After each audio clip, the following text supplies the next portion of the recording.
problem has been.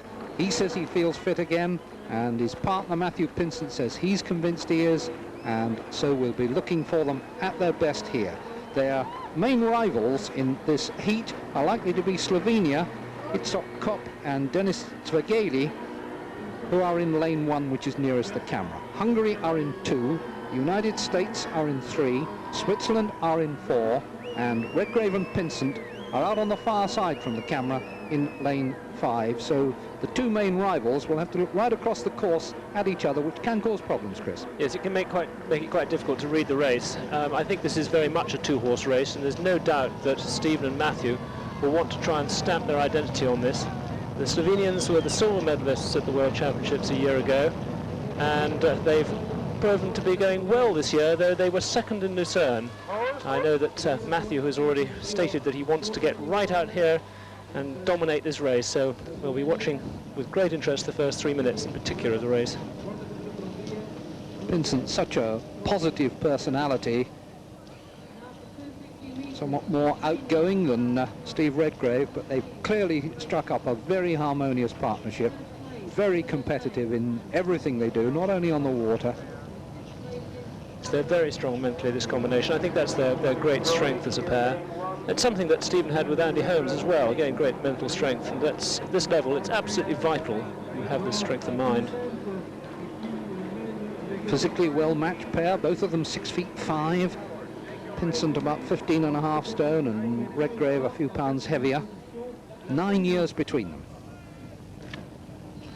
500 metres, Slovenia were just ahead of Great Britain, with the United States in third, but it was a mere matter of 0.3 of a second, and so the two major contenders are eyeing each other across the course. The winners get an automatic place in the semi-final, the rest go to the repechage. We've already seen the powerful Germans Holzenbein and von Ettingshausen book their place in the semi-final. The Belgians in Heat 2 have also qualified. It'll be Stephen and Matthew's strength in the second half, which will probably prove to be vital. That's what happened in World Championships in Austria last year. They're about 2 stone a man heavier than the combination from Slovenia. The Slovenians are relatively slight, but have very good technique. They row extremely smoothly. In these conditions where there's virtually no wind at all, it's almost still on the course, are ideal for their purposes. But we are coming into the heat of the day.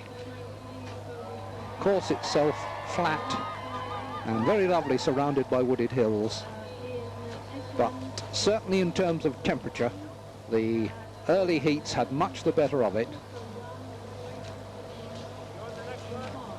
Been racing now for nearly 3 hours.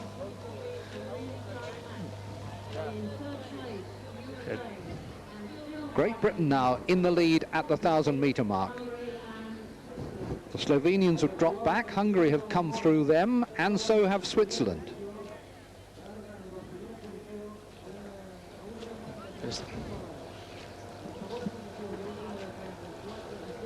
Well, the Slovenians have clearly had a problem of some sort, because they've dropped right back into 5th place, and they're 5 lengths behind the Britons. And Great Britain now have a length lead, maybe a length and a half over Hungary, with Switzerland in 3rd and the United States in 4th. That's a real surprise. I can't believe that the Slovenians just decided to row to the 1,000-metre mark and then more or less stop. I think it's they might have gradually eased the pressure off. There may be a problem there.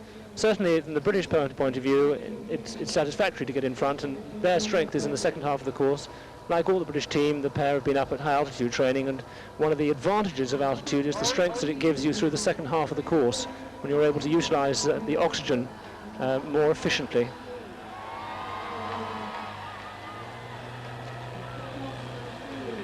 Hungarians in their 3rd season together failed to reach the final in the last 2 World Championships. Shouldn't be a problem here. Interestingly, Redgrave and Pinsent have now adopted these new oars, the cleaver oars. They're so strong, I'm sure that the extra pace that they're supposed to give at the start is only marginal, but they've clearly decided to use them at least in the opening rounds of the regatta. Coming towards the 1,500-metre mark, 3/4 of the way down the course, Great Britain in the lead.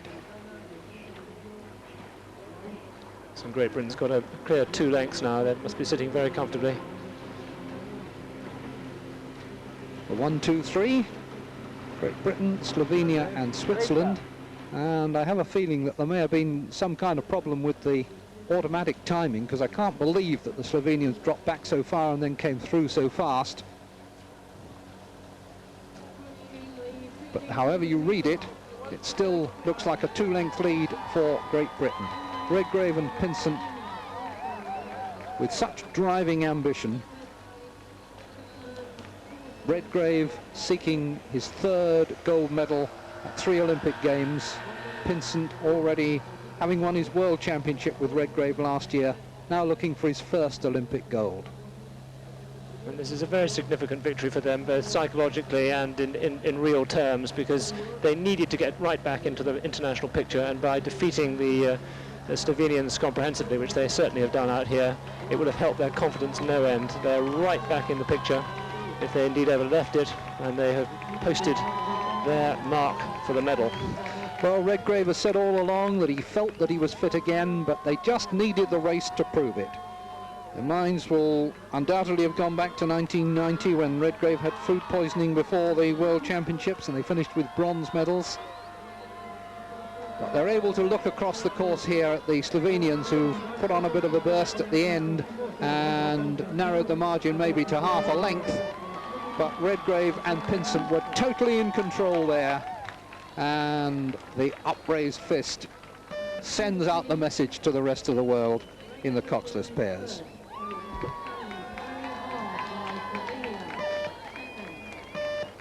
Great Britain, Slovenia and Switzerland, the 1, 2, 3 in this heat.